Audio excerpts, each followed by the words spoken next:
खबर यह कि आर्यन केस से समीर वानखेड़े को हटा दिया गया। समीर वानखेड़े पर 8 करोड़ की वसूली का 18 करोड़ की वसूली का आरोप लगा था। आर्यन केस में वसूली का आरोप लगा था, जो आर्यन केस में एक गवाह थे। सूत्रों के हवाले से यह खबर सामने आ रही है। ये बड़ी खबर आर्यन केस से जुड़ी हुई, जिसमें कि समीर वानखेड़े जो कि जोनल डायरेक्टर एनसीबी, उनको इस केस से हटा दिया गया है। खबर फिलहाल सामने आ रही है, हालांकि पुष्टि नहीं है इस खबर की फिलहाल, लेकिन सूत्रों के हवाले से यह खबर सामने आ रही है कि आर्यन केस से समीर वानखेड़े को हटा दिया गया। इस मामले में प्रभाकर सेल नाम के एक व्यक्ति जो कि गवाह भी था और एक अहम गवाह का बॉडीगार्ड भी था, और जिसने कहा कि मैंने तमाम चीजों को होते हुए देखा। उसने एक एफिडेविट दाखिल किया था, एफिडेविट साइन किया, तो टाइम्स नाउ नवभारत ने उसको सबसे पहले दिखाया भी था, जो कि इस पूरे केस को लेकर के प्रभाकर सेल ने दावे किए थे। प्रभाकर सेल के द्वारा किए गए तमाम दावों में सबसे सनसनीखेज आरोपों में वो आरोप भी शामिल था, जो कि सीधा समीर वानखेड़े का नाम लेते हुए प्रभाकर सेल ने आरोप लगाया था और कई करोड़ की वसूली का आरोप लगाया। प्रभाकर सेल ने आरोप यह भी लगाया था कि 50 लाख रुपए वो एक जगह से लेकर भी आया था, जिनका इन्हीं तमाम लोगों से संबंध है। हमारे सहयोगी भवतोष हमारे साथ जुड़ चुके हैं। भवतोष, खबर इस वक्त ये सामने आ रही है कि आर्यन खान केस से समीर वानखेड़े को अलग किया जा रहा है। हाँ, देखिए, ये खबर एकदम सही है। इसके ऊपर काफी ज्यादा एलिगेशंस लगे हैं।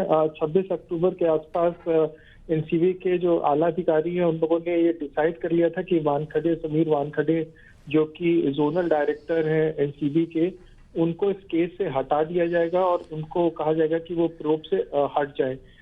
ऐसे भी इस केस में कोई प्रोब में कोई प्रोग्रेस नहीं हो रहा है और वो प्रोब के हिस्सा कुछ भी इस प्रोब के वो हिस्सा नहीं रह गए थे। आप याद करिए, देखिए, अनन्या पांडे इस प्रोब में उनको बोला गया था कि वो अपना बयान दर्ज करें, वो बयान दर्ज करने आई नहीं है, और सारे के सारे अधिकारी जो इस क्रूज लाइनर के का इन्वेस्टिगेशन कर रहे थे, वो सारे के सारे अधिकारी इस प्रोब से हट चुके हैं। उनके ऊपर विजिलेंस प्रोब चल रहा था। इस वजह से अब ये एनसीबी की विजिलेंस टीम ने जो मुंबई गई थी, उन लोगों ने ये देखा है कि इसमें कई सारी खामियां थी। इस वजह से डिसाइड किया गया है कि समीर वानखेड़े और बाकी जो इन्वेस्टिगेटिंग ऑफिसर्स हैं, उसको इस प्रोब से हटाया जाए। इस बीच में इस प्रोब में एक और चीज हुई है कि बॉम्बे हाई कोर्ट ने आर्यन खान को बेल दे दी है, और इसमें एक और चीज आई है कि जो मुंबई की स्पेशल इन्वेस्टिगेशन टीम है, उसको एक सीसीटीवी मिला है, जिसमें किरण गोसावी और शाहरुख खान के जो मैनेजर हैं पूजा डिडलानी के सीसीटीवी में मिलने की फुटेज मिली है। तो कहीं ना कहीं ये देखा जा रहा है कि एनसीबी के कुछ अधिकारियों के बारे में कुछ बातें ऐसी आई हैं जिसको प्रोब पे क्वेश्चन रेज किया जा रहा है। इसीलिए समीर वानखेड़े और बाकी अधिकारियों को इस ड्रग क्रूज लाइनर के प्रोब से हटाया गया है। बाबू, जिस फुटेज की आप बात कर रहे हैं, जिसमें कि जो शाहरुख खान की मैनेजर हैं और सब केपी गोसावी दोनों मिल रहे हैं, उस फुटेज में और क्या डिटेल्स सामने आई हैं और किस तारीख की फुटेज है, क्या जानकारी? देखिए, इसमें मुंबई पुलिस उस प्रोब को देख रही है। किरण गोसावी इस समय पुणे पुलिस की कस्टडी में है। इसके बारे में मुंबई पुलिस कुछ ज्यादा नहीं बोल रही है, लेकिन एनसीबी की जो विजिलेंस टीम है, वो काफी कोशिश करने के बावजूद भी प्रभाकर सेल और किरण गोसावी का बयान दर्ज नहीं कर पा रही। लेकिन एनसीबी को काफी ज्यादा क्रिटिसिज्म मिला है जिस ढंग से इस पूरे केस को हैंडल किया गया है। इसी वजह से एनसीबी के जो आला अधिकारी हैं, उन लोगों ने ये डिसाइड किया है, क्योंकि इतना ज्यादा क्रिटिसिज्म हुआ इस केस के बारे में, ये डिसाइड किया गया कि समीर वानखेड़े को इस केस से हटाया जाए। आपको ये भी देखना चाहिए कि पूरा का पूरा जो इस केस का इन्वेस्टिगेशन हुआ है, वो काफी ज्यादा पॉलिटिकल हो गया है। तो रोज एक बड़े पॉलिटिशियन जो महाराष्ट्र के नवाब मलिक, वो समीर वानखेड़े के ऊपर कई सारे आरोप लगाते हैं, उनके बारे में काफी ज्यादा बयान देते हैं। एक एनसीबी एक काफी बड़ी एजेंसी है जिनको ड्रग इन्फोर्समेंट के बारे में प्रूव करने को कहा गया है, और जब से ये सारे एलिगेशन लगे हैं, जो ड्रग क्रूज लाइनर के ऊपर प्रोब शुरू हुआ था, वो कहीं ना कहीं रुक गया है। इसी वजह से ये डिसाइड किया गया है कि इस प्रोब में एक नए अधिकारी आए। इसके सेंट्रल जोन के जो संजय सिंह हैं, अब इस प्रोब को देखेंगे। प्रोब जो खुद है, वो करीब 15 दिन से रुका पड़ा हुआ है। जी भवतोष, लेकिन क्या ये सामान्य प्रक्रिया है कि जो एनसीबी की टीम मुंबई है, उससे इस केस को हटा करके, अधिकारी को हटा करके दिल्ली एनसीबी को सौंप दिया जाए, कोई एक ऐसा केस अलग राज्य में ट्रांसफर कर दिया जाए?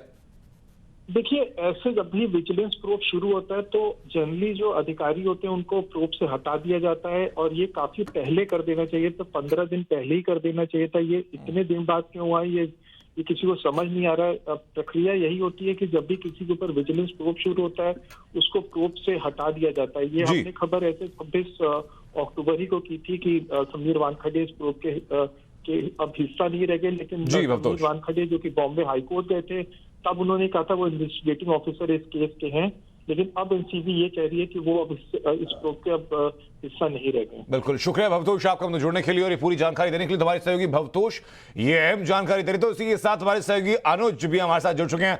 अनुज, ये बड़ा डेवलपमेंट है आर्यन खान ड्रग्स केस में कि समीर वानखेड़े को इस केस से हटाया जा रहा है, और क्या जानकारी सामने है फिलहाल?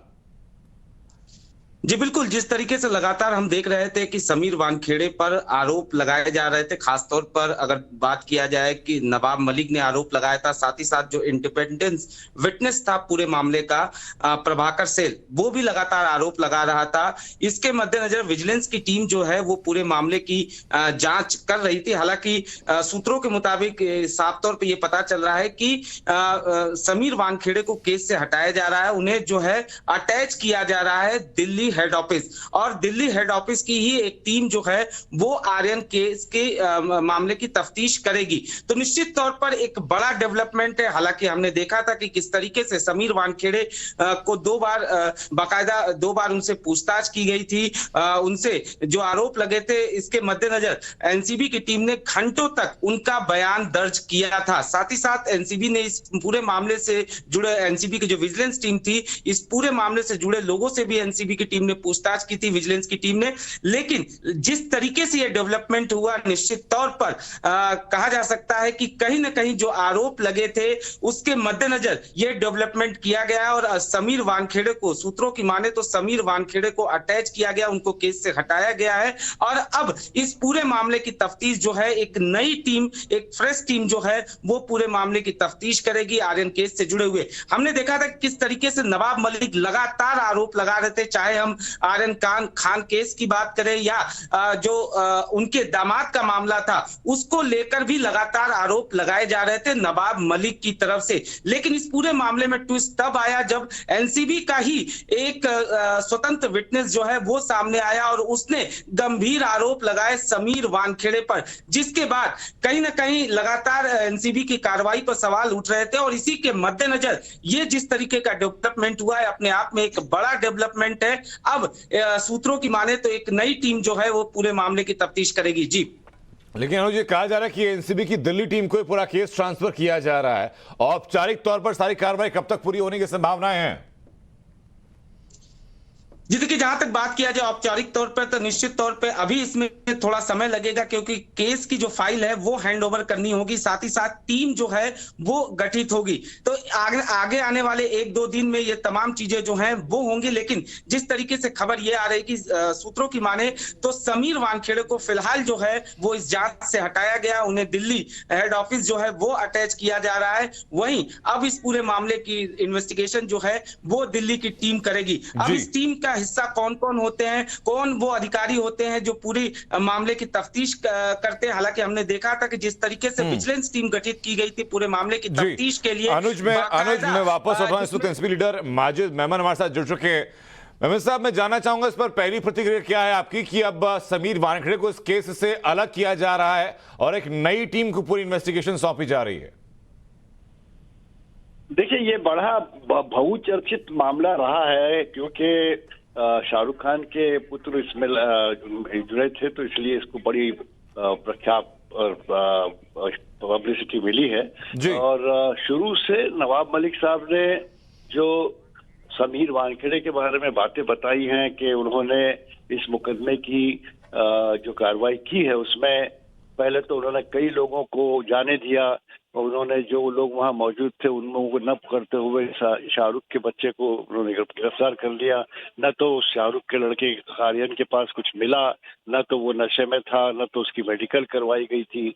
साथ ही साथ ये भी बताया कि जो गवाह या पंच थे वो भारतीय जनता पार्टी से जुड़े लोग थे और उनको आर्यन खान को हैंडल करने के लिए दे दिया गया, और उसके साथ साथ कुछ पैसों के लेन देन का भी आरोप था। तो कई तरह के बहुत सारे गंभीर आरोप इस मामले की जांच पर लगे थे और ये तुरंत ही नारकोटिक्स ब्यूरो के प्रमुख ने इस पर जांच के आदेश देते हुए जांच शुरू कर दी थी।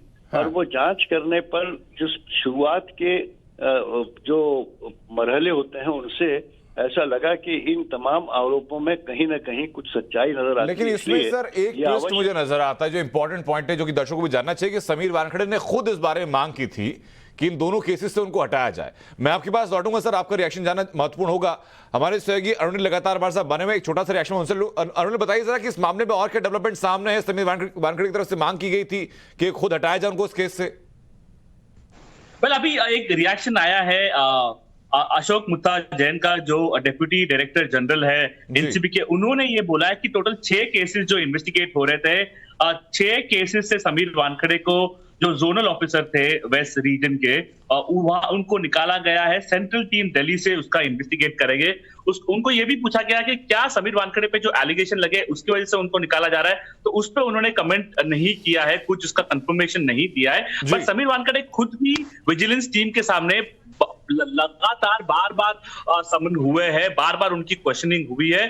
तो नैतिकता के तौर पर ये ऐसा लग रहा था, ये एक्सपेक्टेड लाइंस पे था कि समीर वानखेड़े को ये पूरे केस से एज एन इन्वेस्टिगेशन ऑफिसर और एज एन सुपरवाइजिंग ऑफिसर निकाल दिया जाएगा, उनको हटा दिया जाएगा, और वही हुआ है। समीर वानखेड़े ने ये भी बोला है कि उन्होंने खुद ही बॉम्बे हाईकोर्ट को ये बोला था कि 2 केसेस में सेंट्रल टीम्स को ये केसेस दी जाए, क्योंकि वो उनका भी खुद का इन्वेस्टिगेशन इसमें चल रहा है। ऐसा समीर वानखेड़े का इस पे कहना है। तो ये अभी ये एक बड़ा डेवलपमेंट आ रहा है, जो आर्यन खान ड्रग्स केस, जो समीर वानखेड़े जिसके मेन आईओ माने जाते थे, जैसे माजिद मेमन भी बता रहे थे कि कैसे सीरियस एलिगेशन समीर वानखेड़े के अगेंस्ट लगे हैं, एलिगेशन एक्सटॉर्शन के लगे हैं। उनके खुद ही पंच विटनेस बाहर आके ये बोले हैं कि एक्सटॉर्शन किया जा रहा था। इनफैक्ट केपी गोसावी उनके एक पंच, उनको पुणे पुलिस ने पकड़ लिया है चीटिंग और फ्रॉड केस में। तो नवाब मलिक ने भी बहुत एलिगेशंस लगाए समीर वानखेड़े के अगेंस्ट, उनको अभी हटाया गया और दिल्ली की टीम अभी ये इन्वेस्टिगेट करेगी और इसको लुक आफ्टर करेंगी ये 6 केसेस को। ठीक है, उन्होंने शुक्रिया आपका। माजिद मेमन हमारे साथ लगातार बने हुए। मेमन साहब, इस मामले को दिल्ली टीम को ट्रांसफर किया गया, क्या डिफरेंस आप देख रहे हैं, क्या उम्मीद कर रहे हैं कि पूरा इन्वेस्टिगेशन में ये आगे की तस्वीर में नजर आने वाला है?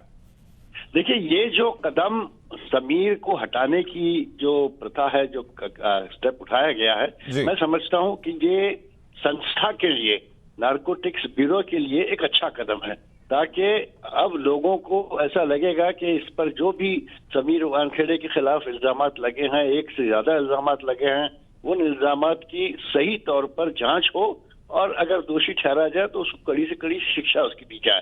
तो इसलिए लोगों का विश्वास जो है वो नारकोटिक ड्रग्स पर भी बढ़ेगा और इस क्रूज की जो तपास काम है उस पर भी लोगों का विश्वास बढ़ेगा। तो मैं समझता हूँ ये एक अच्छा स्टेप है, इसको वेलकम करना चाहिए। लेकिन सर, समीर वानखेड़े का हाईकोर्ट के अंदर खुद ये कहना कि वो समझते हैं कि इन 2 केसेस से कम उनको अलग कर दिया जाना चाहिए, जिनके बूते ही पूरी बात उठ करके सामने आई थी। तो क्या एक ऑफिसर की इंटीग्रिटी को भी मजबूत करता है एज एन ऑफिसर? नहीं, देखिए, समीर वानखेड़े ने हाईकोर्ट में हुक इसलिए लगाई कि उन्हें ऐसा डर लगा कि शायद मुंबई की पुलिस कमिश्नर पर उनका विश्वास नहीं है या महाराष्ट्र की अघाड़ी सरकार पर उनका विश्वास नहीं है, वो कई राजनीतिक हेतु से उनके साथ अन्याय न कर बैठे। तो उच्च न्यायालय ने उनको एक 72 आवर्स नोटिस का रिलीफ दिया है, जैसा कि आमतौर पर उच्च न्यायालय देता है जब मैटर सुनी नहीं जाती है। तो मगर जब उनके खिलाफ सबूत सामने आने लगेंगे तो मैं समझता हूं उनके खिलाफ वही कार्रवाई होगी जो किसी भी साधारण व्यक्ति के साथ। बिल्कुल बिल्कुल, शुक्रिया माजिद मेमन साहब का हमको जोड़ने के लिए और अपना पॉइंट ऑफ व्यू हम तक साझा करने के लिए। और अब बात नवजोत सिंह सिद्धू की, जिन्होंने पंजाब कांग्रेस अध्यक्ष पद से अपना इस्तीफा वापस ले लिया। सिद्धू ने अध्यक्ष पद से अपना इस्तीफा तो वापस लिया, लेकिन पंजाब सीएम बनने का अपना सपना पूरी तरह से ही टूटता नजर आ रहा है। अमरिंदर सिंह के बाद जब चरणजीत सिंह चन्नी को पंजाब का सीएम बनाया गया